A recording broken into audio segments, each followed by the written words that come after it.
સહજાત્મ સ્વરૂપ પરમ ગુરુ કર્મો કરેલા આપણે ભૂતકાળમાં જન્મો લઈ તે કર્મનું ફળ ભોગવ્યા વિણ માર્ગ એકે છે નહીં. પરનું કરેલું કર્મ જો પરિણામ મુજને કરે તો મુજ કરેલા કર્મનો અર્થ કાંઈ નહીં સરે. મન વચન કાંઈ કશાયથી કીધા પ્રભુ મેં પાપ બહુ. સંસારના દુઃખ બીજ બહુ મેં વાવ્યા અરે હું શું કહું. તે દોષને આલોચના નિંદા અને ધિક્કારથી હું ભસ્મ કરતો મંત્રથી જેમ વિષ જાતું વાદીથી. મુજ બુદ્ધિના વિકારથી કે સંયમના અભાવથી બહુ દુષ્ટ દુરાચાર મેં સેવ્યા પ્રભુ કો બુદ્ધિથી. કરવું હતું તે ના કર્યું પ્રમાદ કેરા જોરથી. સહુ દોષ મુક્તિ પામવા માગો ક્ષમા હું હૃદયથી. માગો ક્ષમા હું હૃદયથી. 18 પાપસ્થાનકની આલોચના કૃપાદે કહ્યું છે કે સવારે ઉઠીને અને સાંજે સૂતા પહેલાં શાંતિથી ક્ષમાપના બોલવાની અને 18 પાપસ્થાનકો આમાંથી કયા કયા પાપો મેં સેવ્યા છે અને આ ન સેવ્યા હોત કે ઓછા કર્યા હોત તો ચાલત કે નહીં, તો હું જીવી શકત કે નહીં, કે નિર્દ્વંસ પરિણામે કે દયાની લાગણી બૂઠી થઈ ગઈ છે એટલે મેં આ કર્યું, કે એમાં કંઈ વાંધો નહીં એ આ ભાવે કર્યું, પ્રમાદથી કર્યું, કે આ ચાલત નહીં. ગયા સમાગમમાં આપણે પહેલું પ્રાણાતિપાત પાપસ્થાનક એ વિશે જોયેલું લંબાણમાં. હવે બીજું મૂર્છાવાદ પાપસ્થાનક. જેની જેની સાથે દિવસે કે રાત્રે બોલવું થયું હોય તેમાં જૂઠું અનર્થ દંડ વગર મફતનો ડગલે ને પગલે જૂઠું બોલતો હોય, મતલબ જ ન હોય, કંઈ ફાયદો ન હોય, પાયની પેદાશ નહીં, ઘડીની નવરાશ નહીં, તોય ખોટું બોલે. જૂઠું મશ્કરીમાં આવા ક્ષેત્રમાં બોલાયું છે. જોક્સ મારે, ઠઠ્ઠા મશ્કરી. જોક મારે એટલે આનંદ તો આવે બધાને. એક જણ તો એવો હોય ને જેના ઉપર જોક એને દુઃખ થતું હોય, બાકી બધાને આનંદ આવે. ઉંદરડાનો બચ્ચાનો જીવ જાય ને કાગડાને તો આનંદ જ આવે ને. હસવામાંથી ખસવું થઈ જાય પછી શું આંધળાના આંધળા મહાભારત થયું ને, મજાક જ કરેલી દિયરની. આંધળાના આંધળા હસવામાંથી ખસવું આ નો કશાય છે. હાસ્ય કશાય સાથે નો કશાય એટલે એનો નો નહીં, કશાયની સાથે ને સાથે રહે પડછાયાની જેમ. એમાંથી કશાય જન્મે પછી અને ભાવ મરણ કરાવે અને દ્રવ્ય મરણે કરાવે. કેટલા મરી ગયા કૌરવો, તો કુટુંબનો નાશ થઈ ગયો ને. જૂઠું મશ્કરીમાં ક્ષેત્રો માટે બોલાયું છે. માયા મૃષાવાદ. આ મૃષાવાદ આગળ આવશે. માયા છળ કપટ સાથે મૃષા બાટલામાં જ ઉતારતો હોય બધાને. ઉંદર પકડવાનો ધંધો હોય એટલે ઉંદરડા પકડવાનો નહીં, સામે વાળાને બાટલામાં ઉતારતો હોય. છેતરે બધાને, છેતરે ને એટલે પછી સ્ત્રીવેદ એટલે મનુષ્યની થાય તો સારું. મનુષ્યની થાય તો મનુષ્ય દેહ છે ને, તિર્યંચણી થાય, ગધેડી, કૂતરી, નાગણી એવું બધું થાય, છેતરપિંડી. અને એ રીતે શાસ્ત્ર એમ કહે છે કે સ્ત્રીનો અવતાર મળ્યો હોય એટલે પૂર્વમાં મૃષાવાદ કે માયા મૃષાવાદ કે માયાવાદ કર્યો જો. મલિનત ભગવાનને ન છોડે તો કર્મ કર્મ બે શરમ. રામને ન છોડે, કૃષ્ણને ન છોડે, અને ભગવાન ઋષભનાથને 1 વર્ષ ભૂખ્યા રાખી દીધા. કર્મ બે શરમ છે. જળને શું ઉપયોગજી? બરાબર હાથમાં રાખે 1 વર્ષનું છોકરું કે 101 વર્ષનો વૃદ્ધ, ઠંડો જ લાગે. અંગારો લે તો બે દાજે ને. એનો ગુણ છે એ પ્રકારનો. ઝેર સુધા સમજે નહીં, જીવ ખાય ફળ થાય, તેમ શુભ અશુભ કર્મનું ભોગતા પણ. એટલે વગર મફતનું. સામાન્ય ઠીક છે, ઘણીવાર ગંભીર વાતાવરણ હોય ને, પણ કોઈને હલકો પાડીને ઉતારીને ઠઠ્ઠા મશ્કરી કરીએ. મનમાં તો વિચારતો હોય કે વારા પછી વારો આજે ભલે તારો છે, તું કાલે મારો આવશે ત્યારે હું જોઈ લઈશ. જૂઠું મશ્કરીમાં છેતરવા બોલાયું છે, છેતરે. ને એમાંય ભોળા બાળાને છેતરે ને વધારે ગુનો છે. લોખંડિયા પિત્તળિયા ભટકાય ને માથા પછાડે તો વાંધો નહીં, સરખે સરખા. સરળ જીવને જો લૂંટવામાં આવે, છેતરવામાં આવે, બહુ મોટો ગુનો છે. સાંભળવાને ખબર જ નથી. સરખે સરખા ભટકાય તો વાંધો નહીં. ટ્રક સાથે ટ્રક ભટકાય, ટ્રક સાથે સાયકલ ભટકાય તો નાના છોકરા. એટલે ભોળા બાળાને તો લૂંટવા જ નહીં. સરળ જીવ હોય ને એને લૂંટવાના નહીં. જૂઠું મશ્કરીમાં છેતરવા બોલાયું છે. પરમાર્થ સત્ય શું છે? ખરેખર તો પરમાર્થ સત્ય બહુ અઘરી વસ્તુ છે. સમ્યક દર્શન થાય પછી એ બોલે ને તો જ પરમાર્થ સત્ય કહેવાય. એટલે આપણે એમ તો મૃષાવાદમાં છીએ બધા. સત્ય વ્રત હોય ઘણાને, હરિશ્ચંદ્રનું વ્રત એમ કે લેવાનું જ છે, લઈ શકાય તો. પણ ખરું પરમાર્થ સત્ય તો સંકેત થાય પછી જ હોય. તમને કોઈ પૂછે તમારું નામ શું, એટલે તમે સાચું આધાર કાર્ડમાં હોય એ જ કહો, પેન કાર્ડમાં હોય તો એ ખોટું બોલ્યા. આત્માને ક્યાં નામ હોય? કોઈ તો દાખલો આપે છે કે શ્રેણિક રાજાને 2 રાણી હતી, ઉપયોગ નથી તો ખોટું જ બોલ્યો. શ્રેણિક રાજા તો આત્મા છે, રાણી કેવી રીતે હોય? એને એટલા પુત્ર હતા, આત્માના પુત્ર હોય. આ ઉપયોગ સાથે બોલતો હોય તો પરમાર્થ સત્ય કહેવાય. પણ સામાન્ય સત્ય વ્યવહારમાં એ પણ બોલીએ આપણે તો એ સારું જ છે. કર્મબંધનું કારણ અટકે એમાં. એટલે બીજું મૃષાવાદ પાપથાનક, જેની સાથે દિવસે કે રાત્રે બોલવું થયું હોય તેમાં જૂઠું મશ્કરીમાં છેતરવા બોલાયું છે. ઘણીવાર ફાયદો ન હોય, ખાસ કરીને એમાં જોક્સ ઠઠ્ઠા મશ્કરી માટે કર્મ બંધાય. એટલા નો કશાય છે, 9 નો કશાયની આપણે સમાધિ મરણની માળા કરીએ છીએ ને. હાસ્ય, રતિ, અરતિ, ભય, શોક, જુગુપ્સા અને સ્ત્રીવેદ, પુરુષવેદ ને નપુંસકવેદ. હાસ્ય અને છેતરે થોડાક લાભ માટે બહુ મોટો ગુનો કરીને છેતરે. અલ્પ માયા ત્યાં તો દેશકાળ પ્રમાણે ધંધામાં કદાચ કરવો પડે, પણ તોય ભોળા બાળાને છેતરવાના નહીં. મૃષાવાદ સાથે માયા ભળી એટલે માયા મૃષાવાદ પાપતાને આગળ આવશે. પરમાર્થ સત્ય શું છે? એટલે ખરેખર તો સમ્યક દર્શન થાય પછી બોલે તો જ એ પરમાર્થ સત્ય કહેવાય. તો આપણે બધા જૂઠું જ બોલીએ છીએ. તે સમજી મારે બોલવાની ભાવના છે તે કેમ પાર પડે, કેવી સંભાળ લેવી ઘટે વગેરે વિચારો બીજા પાપસ્થાનક વિશે કરવા સૂતા પહેલા. એટલે પ્રતિક્રમણ આખું નથી આવડતું સંપ્રદાયનું. વિષ દુઆ યમને એમ કરે, ક્ષમાપના બોલે.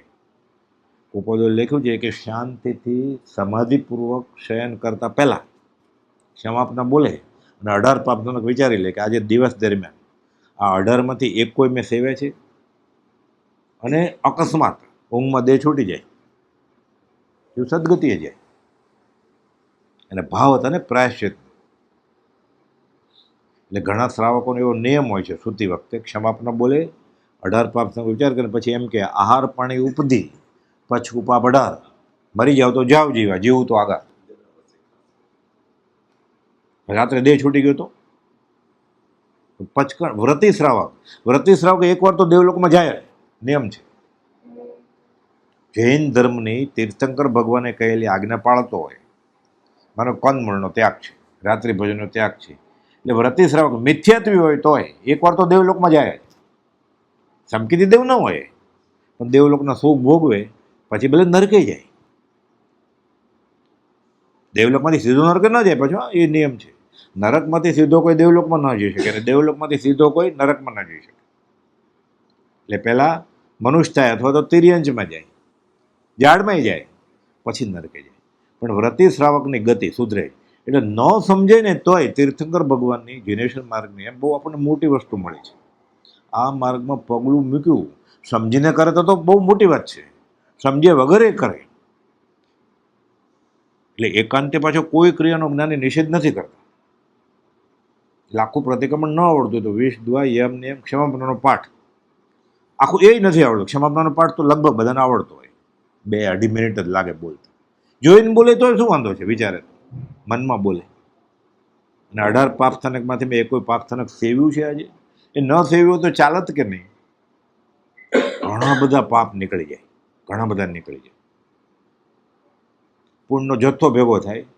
ધીરે ધીરે ધીરે આ ભવે ને પછીના ભવે અનુકૂળતા સર્જાતી જાય. સત્પુરુષનો જોગ બાજે, સત્પુરુષના વચનની પ્રતીતિ આવે અને જીવ છૂટવા તરફ આગળ વધે. બધું ચાલુ રહે. આપણે ઘણીવાર મોટો રોગ થાય તો એમ નથી કહેતા કે ક્યાંક પૂર્વના પાપ હશે, એમ નથી બોલતા. બહુ સુખી તો એમ કે ગહડાના પૂર્ણ હશે ક્યાંક, એટલે પહેલાંના કર્મ આવે છે ને વચમાં. તો અશુભ કર્મ જો પહેલાંના આવતો હોય કે મેં તો એવો કંઈ ગુનો કર્યો નથી, મારી ઉપર શા માટે આરોપ આવ્યો, મેં તો એવો ગુનો કર્યો નથી, કેન્સર ફેલાઈ ગયું બધે, એમ થાય કે મેં શું ગુનો, આ કિડની ફેલ થઈ ગઈ, એટલે એમ પહેલાંનું ક્યાંક હશે ને. તો પહેલાંનો શુભ કર્મ નહીં આવે. જો અશુભ કર્મ પહેલાંના આવતા હોય, ઉદય મને હેરાન કરે, તો શુભ કર્મે આવે ને, એવા નિમિત્ત મળે પાછા, ચાલુ રહ્યા. શુભ અને અશુભ ચાલુ રહે. એકવાર એ બી રોપાઈ ગયું હોય ને, જૈનેતરમાં કહે છે, જૈનમાં તો છે જ, સમકિતની સ્પર્શ ન થઈ એટલે છૂટે છૂટે ને છૂટે જ. એકવાર સમકિતની ફરસ ન થઈ ગઈ, એ જ ભવે કે ભાવિવ થોડા કાળે ક્ષાયિક હોય તો એ જ ભવે. વધારે વધારે 3 ભવ, જુગલિયાનું આયુષ બધું 4 ભવ. એમને એમ સમકિત બાંધ્યું છે, શાયિક નહીં. તોય 16મો ભવ નથી. એને વમી નાખે તો, એટલે ઉલટી કરી નાખી સમકિત, તોય છૂટે તો પાછો ખરો. અર્ધ પૂતગલ પર્વતમાં તો છૂટી જ જાય. જૈનેતરમાં કહે છે, ભક્ત બીજ પલટે નહીં, જો જુગ જાય અનંત, ઊંચ નીચ ઘરે ઉતરે, અંતે સંત ન સંત. ભગવાન મહાવીરનો જે ઊંચ નીચ ઘરે ઉતરે ને, ધર્મ તીર્થપતિ થયા. એટલે ખાલી બહુ ન ખબર પડે ને તો આ જ્ઞાનીએ જે કહ્યું સુતા પહેલા ક્ષમાપના 2 મિનિટ 3 મિનિટ લાગે અને 18 પાપ થનક વિચારી લે, વૃદ્ધગતિ થઈ જાય. એ ભાવ સાથે દેહ છૂટે તો સમાધિ મરણમાં છૂટે. અને ખાવાના ભાવ હોય કે કાલે પાસપોર્ટ રિન્યૂ કરાવીને પછી આ પર્યુષણમાં રજા છે ને 8 દિવસની, એટલે આપણે ગોવા જશું ફરવા, અને દેહ છૂટી ગયો તો કઈ ગતિ થાય. ત્યાં જ જન્મે ગોવામાં, દરિયામાં માછલું થઈ, પછી માછીમાર નાખે કાંટો ચણા લોટ વાળો. વ્યવસ્થિત જ્ઞાનીઓ જોયું છે બધું. જ્યાં જ્યાં એને ભાવ થાય ત્યાં તેને જન્મવું પડે. રતિ થાય કે અરતિ થાય, તરત જ કર્મ બંધાઈ જાય. અને ભાવ થયા ને ગમા અણગમાના, રાગ દ્વેષના, એટલે ત્યાં જન્મવું પડે. કેવું સરસ છે તોય જવું પડે, આ કેવું ખરાબ છે તોય જવું પડે. એટલે સતત ઉપયોગ ઉપર જોવું પડે આપણે. ધરમપુરમાં ગોપાલદેવ ગયેલા, રણછોડ ધારસીભાઈને ઘરે 1 મહિનો રહેલા. સ્મશાનમાં જાય છે, કેળ ઉગે ને એટલે કેળાના ફૂલ ઝૂલતા હતા આમ પવનથી, સુંદર એકદમ. ધ્યાન જોયા કરે છે હાલતા હાલતા ગોપાલદેવ સાથે. ગોપાલદેવ નિવૃત્તિમાં બધા સ્મશાનમાં જ ફરતા હતા. 7 વર્ષથી જ શરૂ કરેલું ગોપાલદેવ. વવાણિયાનું સ્મશાન, ધરમપુરનું સ્મશાન, ઈડરમાં મહાકાલેશ્વરી ગુફા સ્મશાન, વસોનું સ્મશાન, આખું મુંબઈ 10 વર્ષ સ્મશાન જ છે. કે યોગી હોય ને જે જોગી, એ સ્મશાનમાં જ જાય, એને કોઈ નડે નહીં ને. પરમ મિત્રનો પામ્યો યોગી, શાંતિ વધારે હોય. ત્યાં કોણ ફરવા જાય સ્મશાનમાં? તો જોવે છે કેળના ફૂલ, કહે છે કુપોલ ટકોર કરે છે, ત્યાં ખેંચે છે ને વૃત્તિ ઉપયોગપૂર્વક, તો કેળમાં જન્મ લેવો પડશે. ભરતજીને હરણના સંગથી ભાવની વૃદ્ધિ થઈ હતી. હરણીના બચ્ચાનું શું થશે એવો ભાવ થયો મરતા મરતા. દયા ભાવ હતી, સારો ભાવ હતો ને, દયાનો અનુકંપ. આપણે એમ જ કહીએ ને, તુલસીદાસ કહે છે, દયાબિન સાધુ કસાય, દયા કરી તો આફત આવી. હરણીનો કુખમાં જન્મ્યા કે આ બચ્ચાનું શું થશે. જડ ભરત, ગોપાલદેવ 217માં ઉલ્લેખ કર્યો છે. જળ ભરત એટલે અક્કલ વગરનું નહીં, જળ ભરત એટલે ઉપયોગપૂર્વક સરળ રહેતો હતો. જળ ભરત નહોતો, બહુ વિચક્ષણ હતા. લાંબી કથા છે પુરાણમાં, ભાગવત. ગોપાલદેવ કર્મના ચમત્કાર 3જા પાઠમાં ઉલ્લેખ કરેલો છે. ત્યાં જળ ભરત એટલે અક્કલ વગરનું, એમ આપણે જળ ભરત જેવો કાંઈ સમજતું નથી, બધું સમજતા હતા. જળ ભરત થઈને રહેલા, જ્યાં ઉપયોગ જાય તે જાય. 3જું, ચોરી કહેવાય છે તેવું પ્રવર્તન મેં કર્યું છે. આજે ડગલે ને પગલે બધું ખોટું જ છે અત્યારે તો. પૈસા ખોટા, પેપર ખોટા, હિસાબ ખોટો, લેવાનું કાંઈ દેવાનું કાંઈ, ભેળસેળ વાળું બધું, બધા ગુના જ છે અત્યારે. કાળ દોષ ફળેથી થયો નહીં મર્યાદા ધર્મ. એમાં ઓછા પાપે જીવાય એમ જીવવાનું, કરવું શું? જેટલું નીકળી શકાય એટલું નીકળવાનું. એમ બધું જ ખોટું છે. ચોરી કહેવાય છે તેવું પ્રવર્તન મેં કર્યું, કરાવ્યું કે અનુભવ્યું છે. ટેકો આપે, કર કાંઈ વાંધો નહીં, પોતે ન કરે તોય દંડાય, ન વાણીઓ કૂટાય. આ તો વ્યવહારની ચોરી થઈ મોટી. ધર્મની ક્રિયા આજ્ઞા વગર કરીને માલિકી કોની છે? અને તીર્થંકર વિતરાગ ભગવાનની કૃપાવતીની આજ્ઞા વગર ધર્મનું વાંચે ને, ગુરુ અદત્ત અને તીર્થંકર અદત્ત કહેવાય શાસ્ત્ર. એ ચોરી જ છે. તીર્થંકર અદત્ત અને ગુરુ અદત્ત. એટલે 3 નમસ્કાર કરી અને પછી શરૂ કરવાનું વાંચવાનું. માનો કમર દુખે છે, ગોઠણ દુખે છે, તો ઊભો ઊભા વિનયપૂર્વક ભાવથી નમસ્કાર કરીને ધર્મની ક્રિયા કરવાની.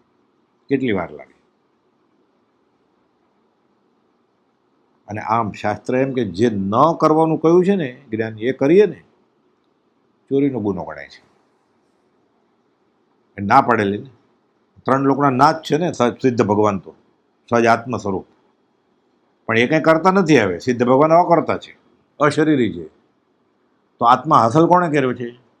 જેને સમ્યક દર્શન થઈ ગયું છે, સજાત્મ સ્વરૂપ પરમ ગુરુ. એવો ગુરુ જે આત્મજ્ઞાની છે, એટલે એના ગુનામાં આવશે. અપરાધી ગુરુદેવ કો 3 ભુવન કો જો ઠગુ વીરાણા માલ મેં હા કર્મ કટો. એટલે આજ્ઞા લઈને કરવાનું ધર્મની કરણી.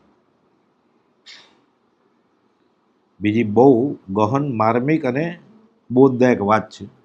લોકો સવારે કસરત કરવા જાય ને એટલે કોલેસ્ટ્રોલ ઘટે, બ્લડ પ્રેશર ઘટે, વજન ઘટે. બધું ખાધું હોય ન ખાવાનું ગરિષ્ઠ કરે તો વજન તો વધે જ ને. કામ કાંઈ કરે નહીં અને ખા કરે બધું તેલ ઘી, ગરિષ્ઠ આહાર ખાવાનું ના છે, કાંઈ વજન વધે જ. સવારે મોર્નિંગ વોક કરવા જાય ને એટલે વજન ઘટશે એમ સમજીને.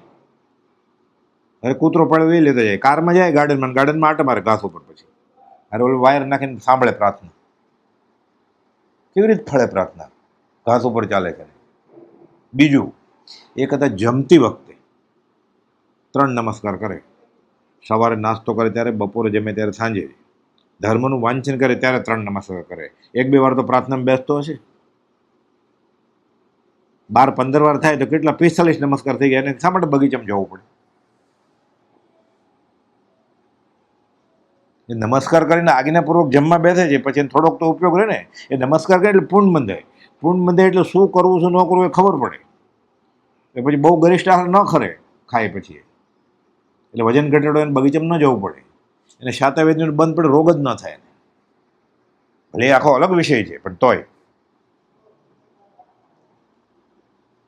નમસ્કાર ન કરી શકે ભગવાનને, તીર્થંકરને, દેરાસરમાં જઈને.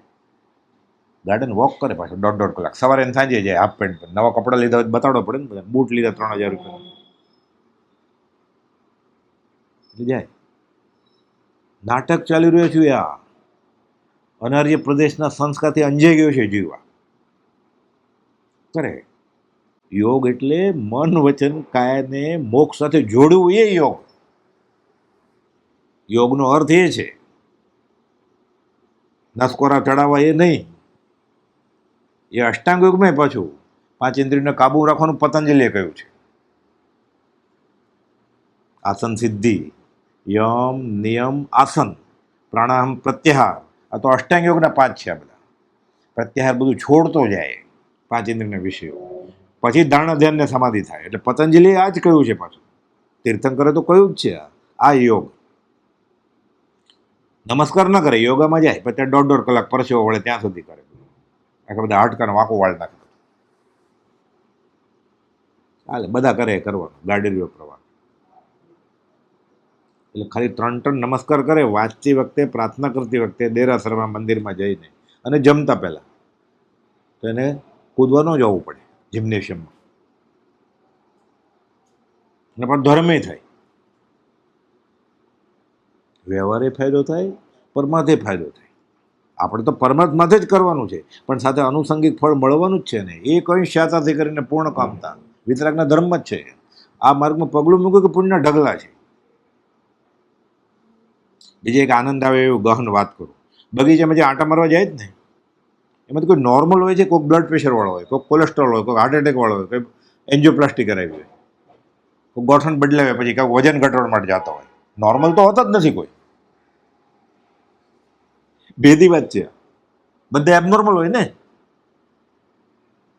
ચાલે, કોઈ એવો હશે નોર્મલ જાતો છે, અને એ કરીને કોઈ નોર્મલ છે. નોર્મલ કેવી રીતે થાય? આવું જે કરતા હોય ને, આમ પ્રમાદ કરતા, ખાવા પીવામાં તો જે કરતો હોય એ જ કરે. એ કદાચ વિતરાગ ભગવાનની આજ્ઞા માની હોત અને આવું કર્યું હોત તો ધર્મ તો થતો જ.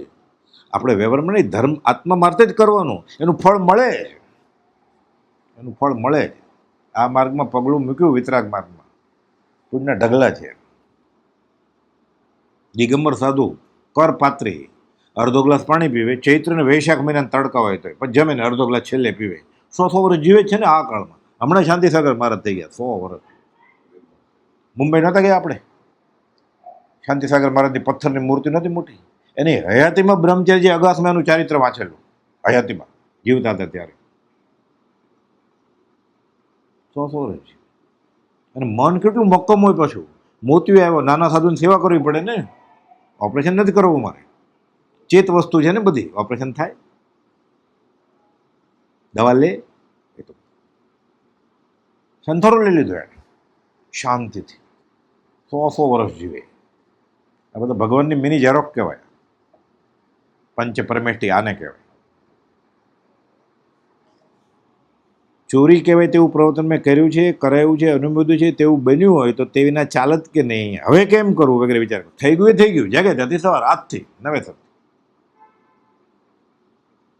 એટલે ધર્મની કરણી કરતા પહેલા અને વ્યવહારિક કામ કરતા પહેલા 3 નમસ્કાર કરતા જાય. દિવસમાં 10-12 વાર એવું હોય.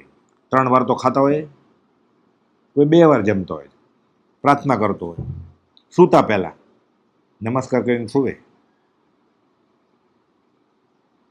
ખાલી 3 જ ગણીએ આપણે, વધારે કરે તો સારું જ છે. આ બધું કુપોલદોની કરે ને પ્રભુસિંહને કરે ને માનો મહાવીર સ્વામીને કરે તો 9 થઈ ગયા ને. 10 માં 90 નમસ્કાર. બગીચામાં જવું જ કેમ પડે?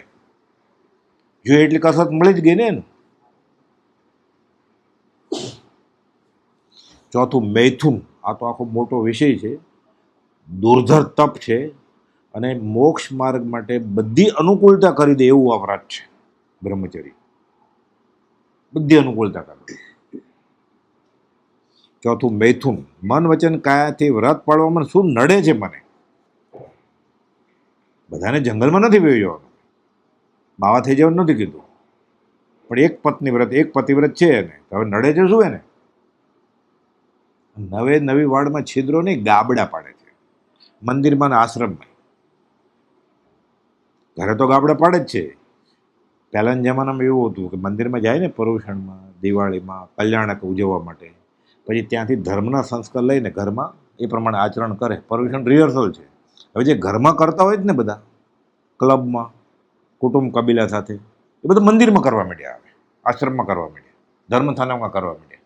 તો ઊંધું થઈ ગયું બધું. એટલે મંદિરમાં થતું એ ઘરે થતું, હવે ઘરે થાય છે ત્યાં થાય છે. ખાવાનું, પીવાનું, નાચવા કૂદવાનું, ગાયનનું 5 ઇન્દ્રિય પોષવાનું, બધું ઊંધું થઈ ગયું. એટલે કુપાલું કહ્યું કે ભક્તિને સત્સંગ જ્યાં હોવા જોઈએ ત્યાંથી વિદેશ વયા ગયા, ત્યાંથી નીકળી ગયા એમ. મન વચન કાયાથી વ્રત પાળવામાં નડે છે શું? દિવસે કે રાત્રે વૃત્તિ કેવા ભાવમાં ટળી જાય છે, તેમાં મીઠાશ મન માને તેને કેમ ફેરવવું હોય? વૈરાગ્યને સંયમ વિશે વૃત્તિ રોકાય તેવું કંઈ આજે વાંચ્યું છે? આજકાલ તો બધું વાંચતો હોય ને, છાપા, ટીવી, મીડિયા, બધું એવું જ આવે ને. બધી જાહેરાત આવે, આકર્ષે. પ્રકૃતિનો સ્વભાવ છે, વિજેતીય ગુણધર્મ છે, આકર્ષાય. તમે એક પણ જાહેરાત જુઓ, એક પણ પ્રોગ્રામ જુઓ, બધે હોય જ છે ને, છાપાના પાના ફેરવો. એટલે જેને એવો ધંધો છે ને છાપું વાંચવું પડે ને, તો છાપા અડાય જ નહીં. વિકથા છે બધી, દગો ખૂંડ લૂંટફાટ, તોય વાંધો નહીં, દગો ખૂંડ લૂંટફાટ હોય તો. આ તો બ્રહ્મચર્યનો ભંગ થઈ જાય. પુરુષ સ્ત્રીના ફોટા જોવે ને સ્ત્રી પુરુષના ફોટા જોવે, કેવું સરસ છે, પતી ગયું ને. સાધક બની જ કેવી રીતે શકે? એટલે કહે છે આમાં મીઠાશ મન માને તેને કેમ ફેરવવું? એ જોવે જાહેરાત કે યુટ્યુબ, ફેસબુકમાં, એ નાચતી હોય તો એને વૈરાગ આવે.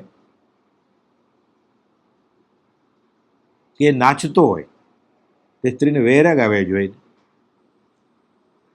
તો કેવા ઘરેણા, કેવા કપડાં, કેવા કલર, ઇન્દ્રિય ઉત્તેજિત એવું બધું હોય ને, અંગ દેખાય એવું બધું. ભક્તિ કેમ થાય?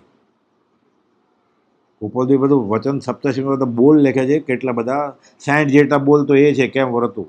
શૃંગાર ભક્તિ, ચપોચપ વસ્ત્ર, અર્ધા અંગ દેખાય એવા વસ્ત્ર, ધુવાડા જેવા વસ્ત્રો પહેરું નહીં, ગોપાલદેવ લખ્યું છે. સામેવાળાને વિકાર ઉપજે એવા કપડાં હું ન પહેરું. મંદિરમાં બારે ન પહેરાય, મંદિરમાં તો શરમ રાખ, આશ્રમમાં.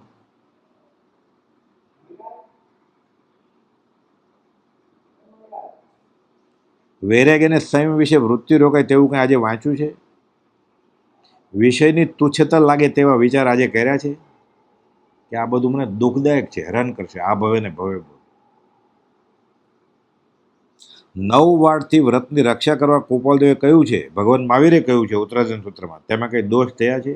9 વાળ. એકાસને બેસવાની વાત કરી, વિકથાની વસતિની વાત કરીને ઠેઠો ઠેઠ સુધી વિભૂષા 9મી વાળ. બધી વાળમાં ગાબડા પડે.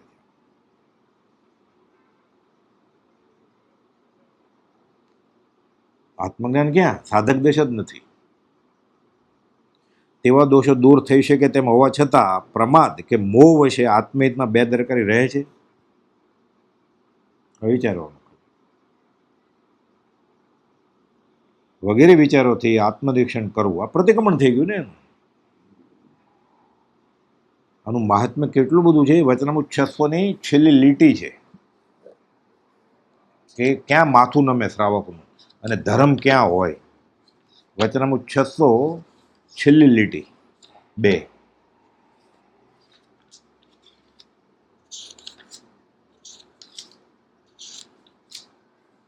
જ્ઞાની પુરુષને 9 વાળ વિશુદ્ધ બ્રહ્મચર્ય દશા વર્તે ત્યારથી જે સંયમ સુખ પ્રગટે છે તે અવર્ણનીય છે. ઉપદેશ માર્ગ પણ તે સુખ પ્રગટે પ્રરૂપવા યોગ્ય છે. એ ધર્મનો કોઈ ઉપદેશ આપતો હોય તો ક્યાં સાંભળવા જવાય? જેને 9 વાળ વિશુદ્ધ બ્રહ્મચર્ય દશા વર્તતી હોય તો. જો કોઈ ન મળે તો આમાં લખ્યું છે બસ એ વાંચીને બોલ્યા કરવાનું, એ સમજવાની કોશિશ કરવાની, જ્ઞાનીના ગુણગાન ગયા કરવાનું. ફરી વાર, જ્ઞાની પુરુષને 9 વાળ વિશુદ્ધ બ્રહ્મચર્ય દશા વર્તે ત્યારથી જે સંયમનું સુખ પ્રગટે છે તે અવર્ણનીય છે. શાસ્ત્રમાં આગમમાં એમ લખેલું છે કે સર્વસંગ પરિત્યાગ કરે ને, દીક્ષા લે ને, એટલે 6 અઠવાડિયાની અંદર એને દેવલોકના દેવને જે સુખ હોય ને, સમકીતી દેવને, એવું સુખ અહીંયા આવવા એને અનુભવાય એમ શાસ્ત્ર 6 અઠવાડિયામાં છે. એટલે કોઈ અવર્ણનીય સુખ. પછી એ ગુરુજી બની શકે. 9માંથી એક પણ વાળમાં છિદ્ર હોય, એને આત્મજ્ઞાન ન હોય, એ ગુરુજી ન મળે, એ ઉપદેશક ન હોય, એને માને ઉપદેશક, એ ખોટી જગ્યાએ વળી ગયું ને. ઉપદેશ માર્ગ પણ તે સુખ પ્રગટે પ્રરૂપવા યોગ્ય છે. આત્મ સ્વરૂપે પ્રણામ કે હું આત્મામાં બેઠો છું.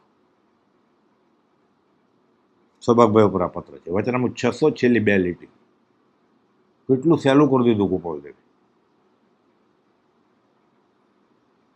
પહેલી વાળ, બીજી વાળ, ત્રીજી વાળ જોવા છિદ્ર ક્યાં? ગાબડા પડે છે. આ પાર્થના. 5મું પરિગ્રહ પાર્થના. લોભને વશ થઈ જીવને આજે ક્લેશિત કર્યો છે. વ્યવહારિક રીતે નીતિથી પણ કમાઈને એ પરિગ્રહ જ કયો છે, પણ ગૃહસ્થ વ્યવહારમાં કમાયા વગર છૂટકો નથી. શ્રાવકને ભીખ માગવાની મનાય છે. આજીવિકા પૂરતું કમાવું જ પડે. પણ ગોપાલ તો કહે છે રોટી કપડાં મકાન મળી ગયું એને, બાકીનું બધું પાપ જ છે. 706માં તો ગોપાલ લખ્યું છે મુમુક્ષુને માંડ આજીવિકા ચાલે તો ઘણું છે. એવું કોણ છે ગોપાલને મુમુક્ષુ કે જે બપોરે જમતો હોય ને સાંજે જમવાનું મળશે કે ન મળશે એવી તકલીફવાળો હોય? એવો કોઈ ધ્યાનમાં છે? હોય જ નહીં. એને એટલો પુણ્ય છે કે આ બધું મળ્યું એને, એટલે એટલા પુણ્ય તો લઈને જ આવ્યો છે.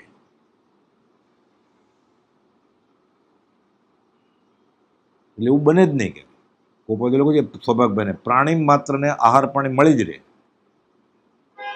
તો તમ જેવા કુટુંબને નહીં મળે. સૌભાગભાઈને કહે છે અઠવાડિયા પછી ધાન નહોતું ઘરમાં, અનાજ નહોતું ખાવાનું, તો ચાલ્યું ને ઠેઠ સુધી, અને બેફાટ આત્મા અનુભવીને ગયા ને પાછા.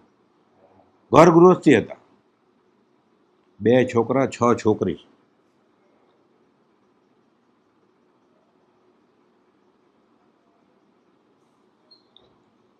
પાંચમું પરિગ્રહ. લોભને વશથી આજે જીવને ક્લેશિત કર્યો છે. 5 ઇન્દ્રિયોમાંથી વધારે મૂર્છા કયા વિષયમાં છે? આ બધું પરિગ્રહમાં જ ખાતામાં આવે. રાત્રિ ભોજન એ પરિગ્રહના ખાતામાં જ ગણ્યું છે.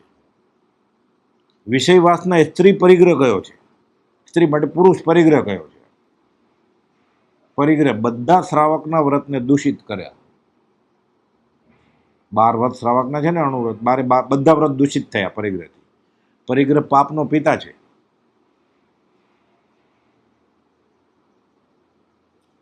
પરિગ્રહને સંકોચવો, મોક્ષમાળામાં આખો પાઠ લેખો છે કૃપાલદેવે.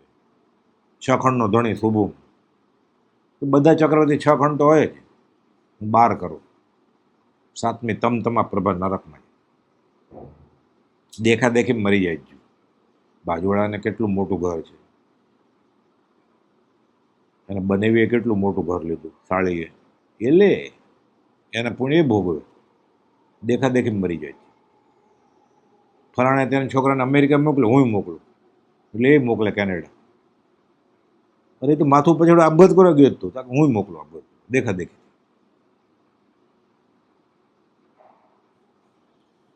લોભને વશથી જીવને આજે ક્લેશિત કર્યો છે. 5 ઇન્દ્રિયોમાંથી વધારે મૂર્છા કયા વિષયમાં છે, અને તેને પોષવા શું શું નવું સંગ્રહ કર્યું.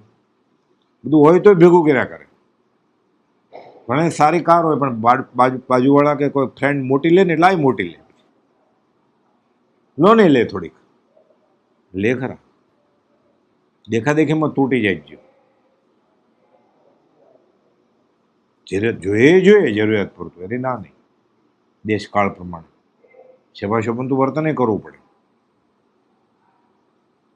પણ બીજાને સારું લાગાડવો એવું વર્તન કરવું છે કે મને વખાણે લો. લોકસંજ્ઞાની ધ્રુવ કાંટો છે, માપદંડ. શાંતિ હોય જ નહીં. ક્યારે લોભને વશથી જીવને આજે ક્લેશિત કર્યો છે. 5 ઇન્દ્રિયોમાંથી વધારે મૂર્છા કયા વિષયમાં છે, અને તેને પોષવા શું શું નવું સંગ્રહ કર્યું. મમતા, ધન, ઘર, કુટુંબ આદિ ઉપરની ઓછી થાય છે કે વધે છે.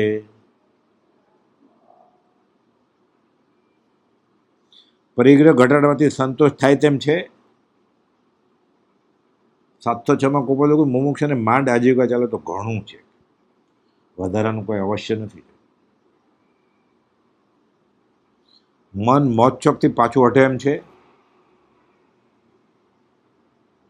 ખાવું તો પડે, પીવું એ પડે, ઘરે જોઈએ રહેવા માટે, વાહને જોઈએ ઓફિસ જવા માટે. મોજશોખથી મન પાછું હટે એમ છે. બિનજરૂરિયાતની વિલાસની વસ્તુઓ વધે છે મારા ઘરમાં કે ઘટે છે. અને બાથરૂમ જોવાનું એટલે ખબર પડી જાય કેટલા પરફ્યુમને અત્તરને સેન્ટ મૂક્યું છે. કે મળદું શણગારવું જ ને. ઉઠીને સીધું ઓફિસે ન હોવું જોઈએ, દુકાન ન હોવી જોઈએ. શાબાશોમાં તો વર્તન કરવું પડે. અતિરેક થઈ ગયો છે, બધું દેખાદેખીથી, નિયમથી કરે છે. મંદિરમાં આવે છે તો પરફ્યુમ નાખીને, અત્તર નાખીને. અરે સસલાની આંખ ફોડીને બન્યું છે આ બધું. અનંત 24માંથી ક્યાં તીર્થંકર તારી પ્રાર્થના સ્વીકારશે. પચકાણ લેવા પડે.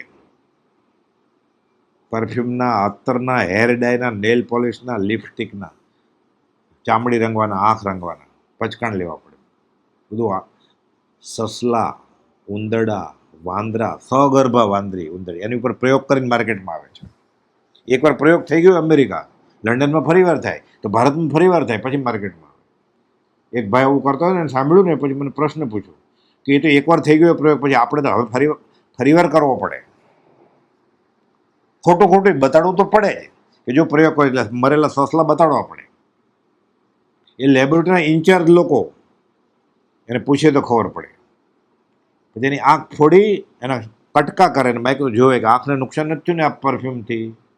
આંખમાં જશે તો અંધાપો નહીં આવે ને, મોતિયો જલ્દી નહીં આવે ને, ગર્ભને તો કાંઈ નુકસાન નહીં થાય ને, એટલે ગર્ભ તોડી નાખે વાંદરાનો, સસલાનો, ગીની પીગનો. એની સ્ટડી કરે અને આ પછી મળદું શણગારે અને પછી ફોટા પડે. છૂટે કેવી રીતે જીવ? એ બધું કરીને મંદિરમાં ને દેરાસરમાં આવે જ જીવ. હા, કર્મ કઠોર. એ અચંબો હો રહ્યા, જલ મેં લાગી આગ, પાણીમાં આગ લાગી છે. કોઈ કહેતા નથી કે આ ન કરાય મંદિરમાં, કારણ કે પોતે કરતો હોય. કેવી રીતે કે એમાં સુખ ભાસ્યું છે ને, દેહાધ્યાસ છે. એટલે દેહાધ્યાસ છૂટે તો ક્યાંક એવી વાત કરે ને.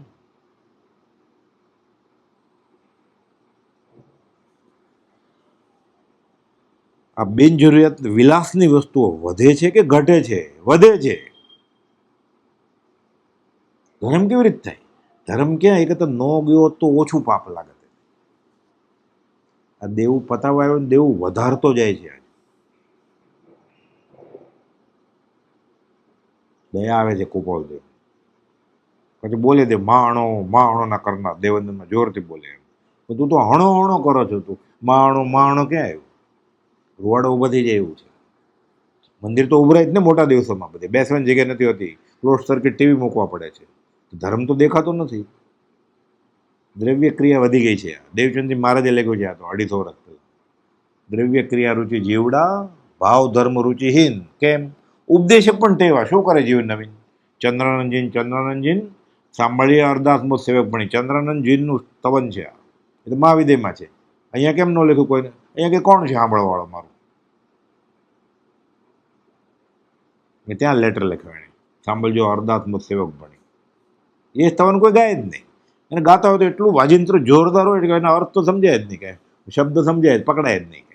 ધડીંગ ધડીંગ જેના તરફથી હોય ને ખર્ચો કર્યો હોય ને જમણવાનો, હજી જોરથી, એટલે કે જેટલું જોરથી અવાજ આવશે એટલું વધારે કર્મ ખપશે એમ. એને ખબર વધારે કર્મ બંધાશે. અર્થ ક્યાંક પકડાય તો કોઈક સાંભળીને જાય ને. ધડીંગ ધડીંગ બંધ કરે ને આ સાંભળે કે દ્રવ્ય ક્રિયા રુચિ જીવડા, ભાવ ધર્મ રુચિહીન. ઉપદેશક માટે ઉઠી જાય ને ત્યાંથી, ચાલુ પ્રાર્થનામાંથી ને એ સાંભળીને ઉઠી જાય ત્યાંથી, બહાર જમે, 3 કેળા ખાઈ લે.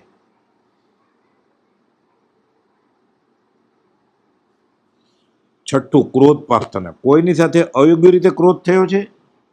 વ્યવહારમાં તો ગુસ્સો કરવો પડે, ધંધો લઈને બેઠો હોય તો, કોઈ ઉઘરાણી ન આપતો હોય તો. અયોગ્ય રીતે ક્રોધ થયો છે. ઘણી પ્રકૃતિ જ હોય, ઘણી નાગ જેવો છે એમ ના કહીએ આપણે, પ્રકૃતિ જેવી હોય, ગુસ્સો જ કર્યા કરે. જેમ કે કૂતરા જેવો છે, ભસ ભસ કર્યા કરે. કોઈની સાથે અયોગ્ય રીતે ક્રોધ થયો છે. કોઈના કહેવાથી ખોટું લાગ્યું છે. ઓછામાં ઓછું વગર વિચારે બોલવાનું જ નહીં. ધર્મનું જ્ઞાનીના વચનને આધારે. પછી ઓલાને સાંભળે ને તો ઉઠી જાય. બાંધછોડ નહીં કરવાની કાંઈ ખુશ કરવા માટે. ન ગમે તો આ નવટંકીનો પ્રોગ્રામ છે આ.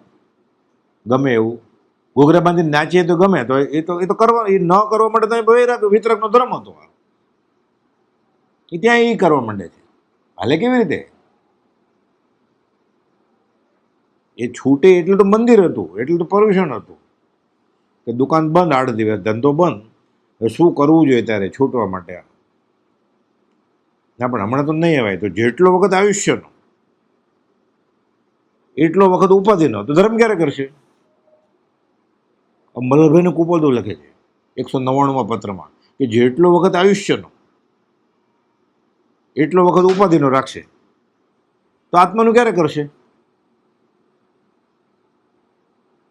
ત્યાં નાનો હોય ત્યારે તો ભણવાનું હોય, હજી બાળપણ તો રમત ગમતમાં જાય, યુવાનીમાં ભણવાનું હોય, નોકરી મળે છોકરી ન મળે, છોકરી મળે નોકરી ન મળે.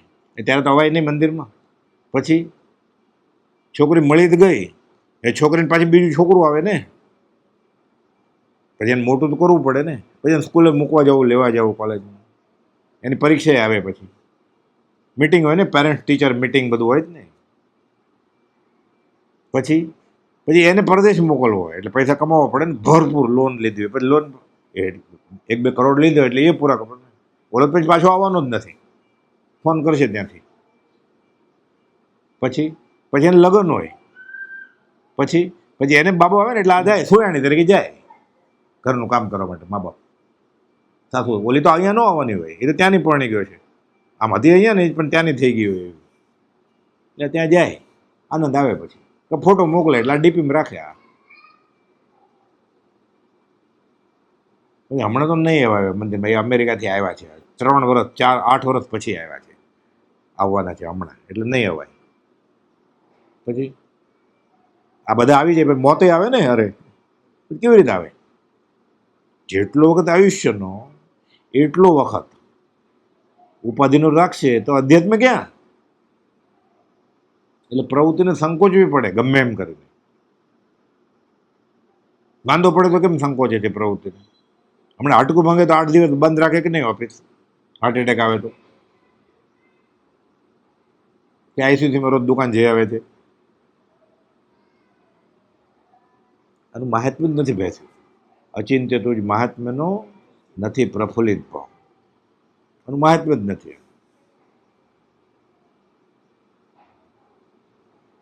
પરણ્યો છે, પેલા એકલો હતો જ્યાં સુધી વાંધો નહોતો, એકડે એક. બે થયા એટલે બગડ્યું ને, બગડે બે. છોકરું થયું, તગડે ત્રણ, તગડે જાઓ કમાવો. હવે તો જોશે ને.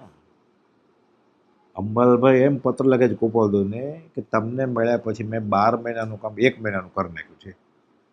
એ મુનિમ સંભાળતા, જગ્યા જમીન જાગીર બધું વેચી નાખ્યું. થોડુંક કામ છે કેશવલાલ નામના મુનિ એ સંભાળે છે બધું. ગોપાલદેવ એને લખે છે કે જેટલો વખત આયુષ્યનો એટલો વખત ઉપાધિનો તો આત્મા ક્યારે કરશે. અને છેલ્લા દિવસોમાં 935મો પત્ર છે કે રત્ન ચિંતામણી જો અવતાર મેળ્યો છે, આત્માનું અનુસંધાન નહીં રહે ને તો આ દેહમાં રહેલા આત્માને અનંત ધિક્કાર હજો. જન્મ મરણથી રહિત એવા આત્માનું અનુસંધાન ન રહ્યું તો ધિક્કાર હજો. 935 ને 936 બે પત્રો છે. એક અંબાલાલભાઈ ઉપર છે. છેવટના દિવસો પ્રભુજીને એમ કહેતા હતા અંબાલાલ પરમપદને પામશે, પણ અહીંયા તો આવું લખતા હતા. અંબાલાલભાઈની દશા કેવી થઈ? એનો પત્ર છે કે મેં 12 મહિનાનું કામ તમને મળે પછી 1 મહિના સત્સંગ સંજીવન 1 મહિનાનું કરી નાખ્યું. તોય કુપાલદેવ પાછળ પરમાટ ઠપકો આપે. એ પાત્રો એને ઠપકો, આપણને ખીજાય કોણ? ક્લાસ ટીચર છે ને, 60 છોકરા હોય ને, એમાં કોકને બહુ હોશિયાર હોય મેથમેટિકમાં, પણ 90 માર્ક આવે કે 94 આવે એટલે ખીજાય. 100માંથી 100 કેમ ન આવ્યા? એટલે 12 આવ્યા હોય ને 100માંથી 12 માર્ક્સ આઉટ પડે, એને કંઈ કહે જ નહીં. એને ખીજાય તો 13 આવે, 14 આવે. એટલે પહેલાનો આગળ, એટલે બંબલભાઈને જ ખીજાય ને કુબલ, આપણને કોણ કહે? આપણે એવા પૂર્ણ હોય તો આપણો કાન ખેંચવા મળે ને. આ તો બધું જોયું છે ને. ક્લાસ ટીચર કે 100માંથી 100 કેમ ના આવ્યા મેથમાં? એટલે ટીચરને અપેક્ષા હતી, એક્સપેક્ટેશન કે તારે 100માંથી 100 જ આવવા જોઈએ મેથમાં, કેમ ના આવ્યો? 12-13 વાળાને થોડું દૂડી દીડી લગાવતો એને કોણ પૂછે? પ્રભુજીને કુપાલદેવ કે તમે સાધુ છે ને, સ્વાદ છોડો, લોક દેખામણ તપસ્યા નહીં કરતા. અરે લોકોને બતાવવા માટે દીક્ષા લીધેલી. લોક દેખામણ તપસ્યા ન કરવી અને સ્વાદિષ્ટ ખોરાક શ્રાવકો નાખી દે તો બીજા નાના સાધુને આપી દેવો.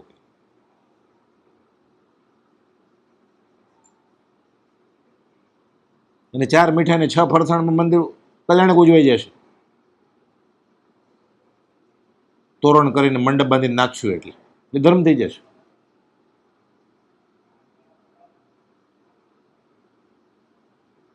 વેશભૂષા કરીને નાચે છે લોકો કલ્યાણકમાં. પગ ઘૂઘરું બાંધ મીરાબાઈને, એ જંગલમાં ઘૂઘરા બાંધીને ગઈ હતી મીરાબાઈ. આ તો પાછળના કવિઓએ નાખ્યું છે કે ઝેર લઈને ગઈ હતી. રાણાએ આપ્યું હતું, નણંદને સાસુએ આપ્યું હતું. બિનજરૂરિયાત વિલાસની વસ્તુઓ વધે છે કે ઘટે છે? સૂતા પહેલા વિચારવાનું કે આજે આ ન કર્યું હોત તો ચાલત કે નહીં, કે આ જરૂરી હતું? આમાં આજીવિકાની ક્યાં વાત જ છે? આ તો ભોગવિલાસ. પછી તો શું થાય, ધીરે ધીરે સંસ્કાર પડી જાય કે આ કરવું જ જોઈએ. એ નાઈને બહાર નીકળે એટલે અત્તર નાખવું જ જોઈએ. અરે આ મળમૂત્રની ખાણ છે, કેવી રીતે? કબીર કે છે કોયલા ન હોય ઉજેલા ભલે સોમન સાબુન ખાય. સોમણ સાબુ ઘસે તો કોયલો ગોરો થઈ જાય, ઉજળો થઈ જાય. મળમૂત્રની ખાણ છે. 9 દરવાજા છે, એમાંથી કચરો જ નીકળ્યા કરે. સ્ત્રીને 12 દરવાજા, શાસ્ત્રનું વર્ણન કર્યું છે બધું. તો નીકળ્યા જ કર્યા, ગટર છે. સહજાત્મ સ્વરૂપ પરમ ગુરુ.